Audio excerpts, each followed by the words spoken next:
I have to say this because I know our spirit and our emotions get stirred. I'm not against nobody on the panel. I'm with everybody on the panel. I'm not diametrically opposed to anybody on the panel. I agree with everything my brother said about revolutionaryism. So let me ask you guys a few questions. We're in the South. We're in the heart of the South right now. Who fishes? Who knows how to fish? Hands down. Who knows how to hunt? Less hands. Hands down. Who shoots on a regular basis, meaning once or twice weekly? Hands down. Now you see how many hands? Who farms or grows their own food right now? Hands down. You ain't ready to oppose nothing. You are as a part of this system as any white person gentrifying in this city. And you can't tell me I don't know what I'm talking about because I've lived in this neighborhood long enough to know when 2 out of every 5 yards had a garden in the back. I'm old enough to know when the Muslim community was the strongest security force and their own food force in this community. Black people, I love you, and I love you enough to tell you, you ain't ready to revolt shit. You don't feed yourself. You don't hunt your own animals and slaughter them. You don't prepare your own meat. You don't own your own land. You don't have a seed growing in your window. So when you think about revolutionaryism and you think about fighting and dying in the street, you ain't shit if you can't feed your children. You ain't nothing if you can't teach your children to hunt. I've been hearing this revolutionary talk all my life. All my life, I've been seeing leaders get before me and tell me how much of a strong warrior. And just like the United States Army, just like the military, I've seen their words send black boys off to die in the street fighting and arguing with police. You have no win. He was innocent and he got 19 years. His mama couldn't afford the right lawyer. His dad didn't know a senator. You have no wins. How many of you practice a martial art today? Who practices a martial art today? How many boys are practicing a martial art in your community today? Today. You hear the black woman in the background and yelling and screaming, trying to yell them down? Mm-hmm. That's what I'm saying. We not ready to fight. You say fight back, fight the police. The police are trained to shoot. They're trained in martial combat. We're not. What are we going to do? Now, I'm not saying give up.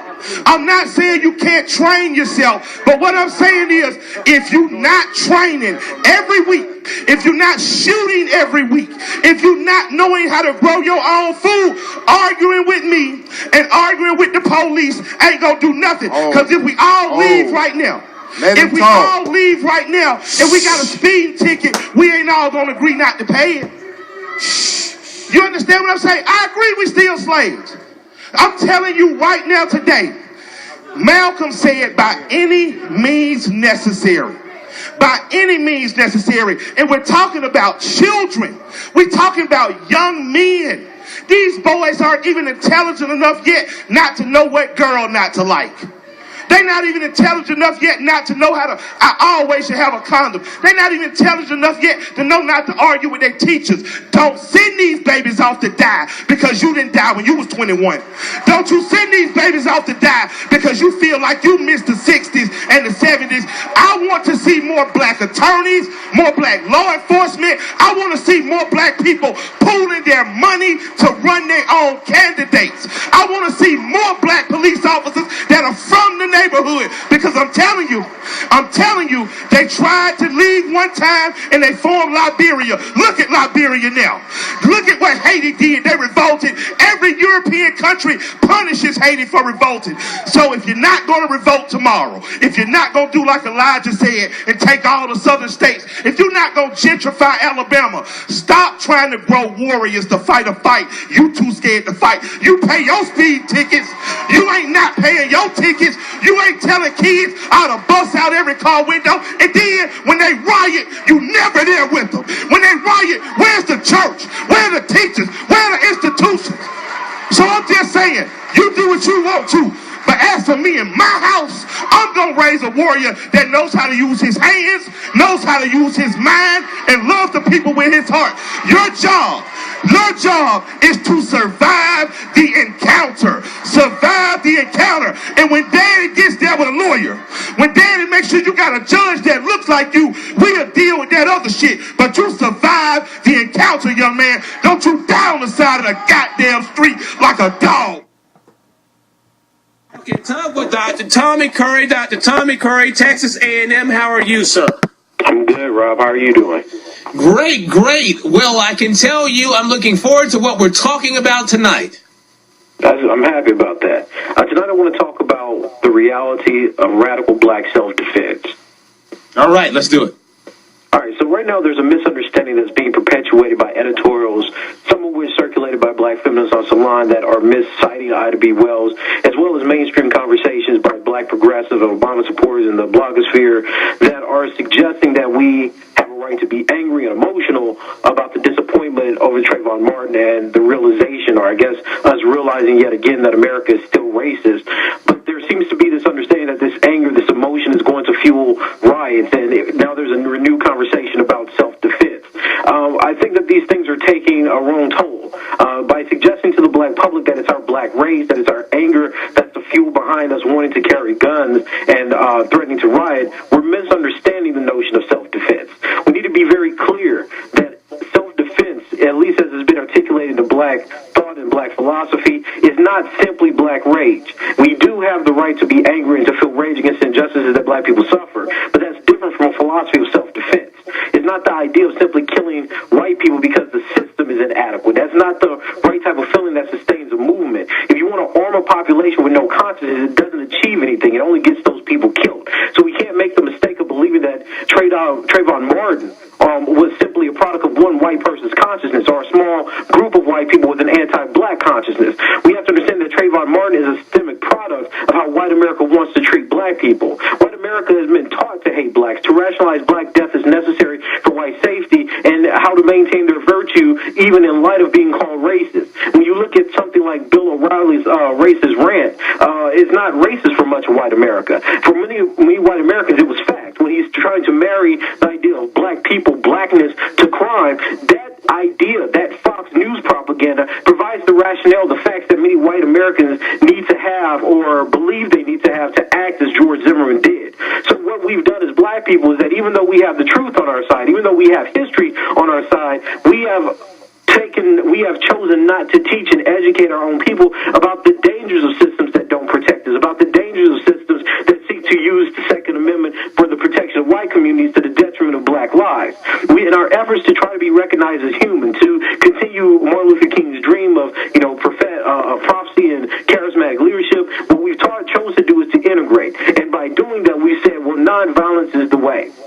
That we need to understand people, that we need to talk to people. Discourse and morality, prayer has been the way that we've dealt with white America. I think that what we're seeing now is that there's a break between how we pray and think about white America or talk about white America and how white America chooses to listen to us. White America says that regardless of what you say, we still think you're a threat, we still think you're the rapist, we still think you're the thief. And it's those types of stereotypes that shut down any type of conversation.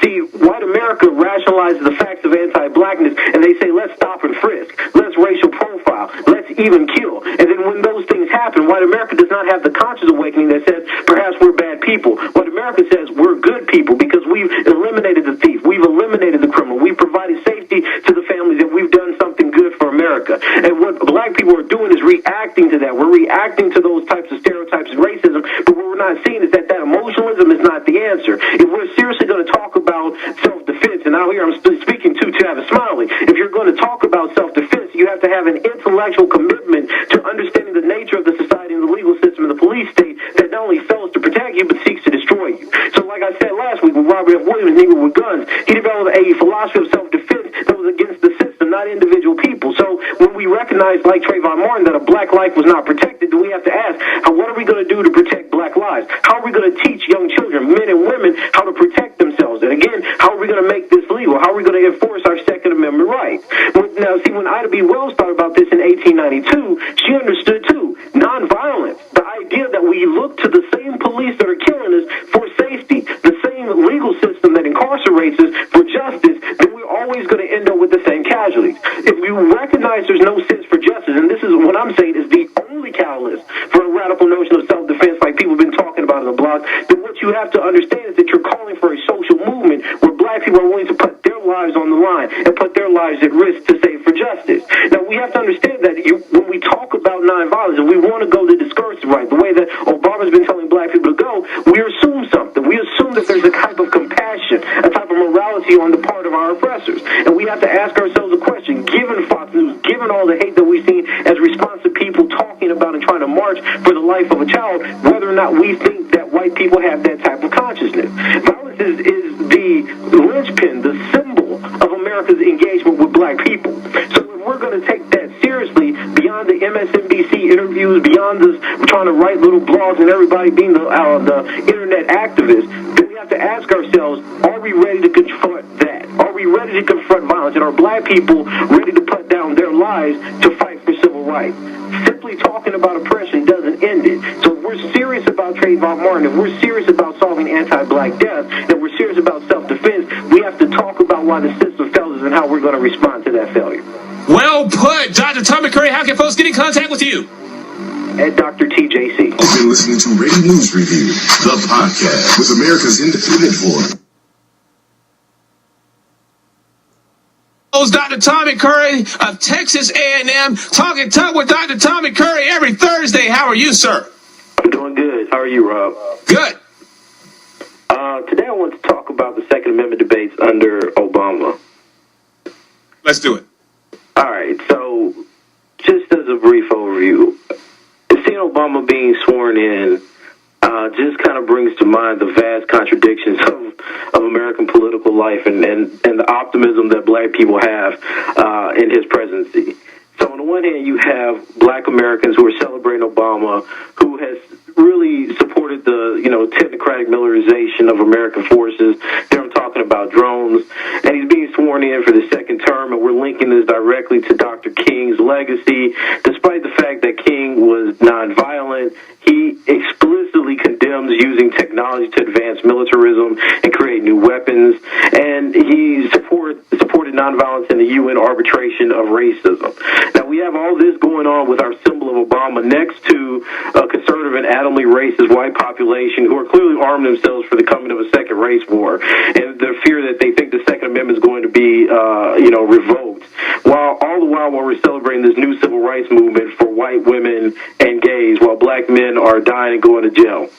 So when we think about the context of the Second Amendment debates and why people are, specifically white Americans, are thinking about the right to bear arms, we need to keep those contradictions in mind. I find it interesting because, and I was actually arguing about this on a social media site with a colleague, that now that people are saying that the Second Amendment has a historical origin in racism, the need of white populations to suppress slave revolts and indigenous peoples' uprisings in America, now the liberal media wants to popularize this and write article after article after article about this. And this is what really pisses me off about that. Black scholars, critical race theorists, have been arguing about this for 20 years. You were a debater, Rob. You remember cutting those cards back in the 90s, right? Yep. About how, the Second Amendment was rooted in the white republics need to protect themselves. It was great answers when we were debating critical race theory. Right. So what you have are these intellectual productions of black scholars who have been ignored for 20 years that are now only gaining relevance because it becomes a white talking point of the liberal media against white conservatives. And I think that when you look at it from that perspective, that this scholarship has been out there, that black scholars, black historians have been making this argument in black studies and critical race theory for years, that when we get this story, what we're looking at is a way to attack political ideology. What the black public has not recognized is that this scholarship represents the attempt of black scholars and black theorists to share with the black public how America has been structured. In other words, if we have a Second Amendment that has traditionally been used to suppress black people's rights to vote, their rights to liberty, in fact, the Second Amendment was actually denied to black people when they asserted their right to bear arms with the Panthers and, as you know, Williams. When we have these kind of historical facts, we have to ask ourselves, when the first term, white conservatives told us that they were going to revolt if Obama won. In the second term, we have a debate about white people saying that they want to keep guns that have in fact created some of the worst atrocities that we've had in modern history in America. But nobody's making making that connection. We just want to have the political talking point about whether or not the right to bear arms is a liberal versus conservative agenda. Now, there's two things I want to mention here. I got to mention the Robert J. Control and Raymond Diamond piece that I mentioned 2 or 3 weeks ago. The Second Amendment towards an Afro-American's consideration was published in 1991. It's a beautiful piece that actually talks about why black people need to kind of wake up and think about what the right to bear arms means, not only in terms of social violence, but in terms of whether or not black people are going to have the rights to protect themselves. And we have an American population, American citizenry, that is arming themselves because they believe a race war is coming. The question becomes for black America, what does that leave for you? If we're already victimized by a police institution, if we're already victimized and ignored by a government under Obama's administration that does not care for our civil rights, that has ignored the violence in his home state of Chicago, then what can we anticipate will happen if the white public claims that they believe that they're in fact revolting against the tyrannical government? Now, this doesn't mean that I'm saying that all white people are going to wake up and try to revolt, but it does bring to a very serious question about how can black people feel safe in a world where we're claiming there's new civil rights movements for women and for gays, but at the same time we're neglecting a very real historical civil rights issue, which is a white population's violence and aversion to not only the black president, but who the black people that they believe are taking America from them. I think that's a very serious question that we haven't really started to ask. The second thing that we really need to take real quickly. Take consideration of is what does this mean for us in terms of our symbolic optimism? Now, we're celebrating Obama. We're celebrating him on the back of Martin Luther King, but we're living in a world that's becoming more political. The delusion of hope. Let's talk about it. I want to continue a thought that I introduced last week when I condemned the murder of Jordan Davis. Now, last week I pointed out that no other historical racialized group of people are content enough to accept their own death as a necessary fulfillment of their citizenship and American democracy. But what I want to talk about today is how we now have a group of black scholars and black intellectuals who are not only rewarded for their silence on the death of black boys and black men, but what we do is we rationalize these losses as fuels to start conversation with white people. We pimp out the religious dogma of hope in a climate where we have economic and political vulnerabilities to the prison industrial complex and white vigilantism, right? So we have conversations about Trayvon Martin died, Jordan Davis died, and what we do is we're not mourning that as a community, we're not mourning that as a loss to our own people, but we're using those people's deaths, black academics specifically, are using those deaths to try to start conversations with white people who are either indifferent or hostile to the fact that we're losing black people in the first place, right? So the first thing is that we have a dishonest reading of the actual conditions of black men and black boys in America. Now, I want to give you a very recent example of this, right? Now, if you look at Melissa Harris Perry's own rhetoric when Trayvon Martin was killed, she created a guide for how white people can talk about Trayvon Martin. Now, her brother was just shot. We have an issue where we say there's a racial situation. She creates a guide to tell white people how they can have a conversation about that.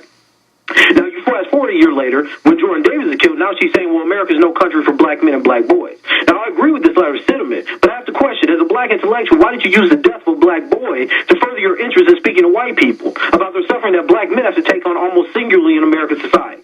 Now, before I was even born, some scholars like Robert Staple argued, he wrote this article, it was called Masculinity and Race, the Dual Dilemma of Black Men, argued that black men were not simply in danger because of their skin color, because they were black, but they were also killed because they were men. Now, today, this insight is completely lost because in the identity politics arena, it's only big enough for the economic aspirations of college-educated white women and the social mobility aspirations of a small pocket of women of color, specifically black women, who don't really get any kind of cachet talking about the death of these people, especially in the academy. Now, I do want to be clear. While I think black feminism is partially blamed for the academic erasure of the systemic misery and death of black people, or black men, that black men suffer, by police, governments, white terrorists, whatever the case may be, right? And they privilege, in fact, their own economic and bourgeois class interests in the university. We also have to put fault here with the black community, because what the black community is willing to do is use the religious fervor of people like King. They're willing to use the lessons they learned in Sunday school from their pastors and the priests, or they believe politicians who try to pimp out hope. People who say that despite the deliberate murder of the youth, the economic marginalization of poverty you suffer, your political impotence, you can still believe that a better day is coming. And what's problematic about this idea of hope is that you say that the people who oppress you, the people who are indifferent to your suffering, the people who are even hostile to your existence, as we see with the people giving donations with Trayvon Martin, those people, you don't have to do anything because there's a religious belief that one day they'll change. There's a leap of faith that you can somehow do nothing and have the world improve simply because white people will change how they view black people. Now, my view is that hope is a delusional psychosis. It demands that black people change their whole view of reality. It It says that you have to not look at reality and embrace an optimism that's completely opposite to your survival instinct. And in this society, where black men are abused, where black men are shot, where black boys are sentenced to jail for things that white people do on a routine basis, it tells us that we have to have an investment in believing an idea that we'll probably never live to see or certainly can't benefit from seeing. And when we have these types of problems as a community, and think about, again, how I was saying last week that we need to hold our black intellectuals accountable for how they answer to our community. When our community suffers from these types of problems, economic degradation, political impotence, and death, then we cannot afford to continue endorsing people, views, scholarship, newsletter, news people, all these people who are our public voice, telling us that we have to ignore that reality. And furthermore, when we are told that we can acknowledge that reality, we certainly should not do it on the terms where we have to talk to white people to get them to acknowledge and debate about our own suffering. The reality of this situation is that white nationalism has increased, white vigilantism has increased, police brutality has increased, poverty has increased, and black people still remain content, despite the fact that we remain victims, to continue celebrating the symbolic ventures that we get of Obama and the fact that we have a small class of black people doing well in this horrible economic situation. Our children are dying, and we have to make a very real political and intellectual agenda in terms of how to talk about that responsibly and try to act on it politically. Wow.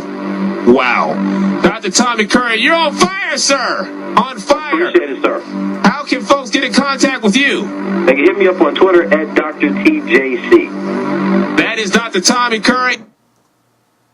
Yankees be the one to ask for peace. The situation's very simple. The Yankees can't fight and we can. It won't even be a battle, that's what I think. They'll just turn and run every time. One Southerner can lick 20 Yankees. So I will finish him in one battle.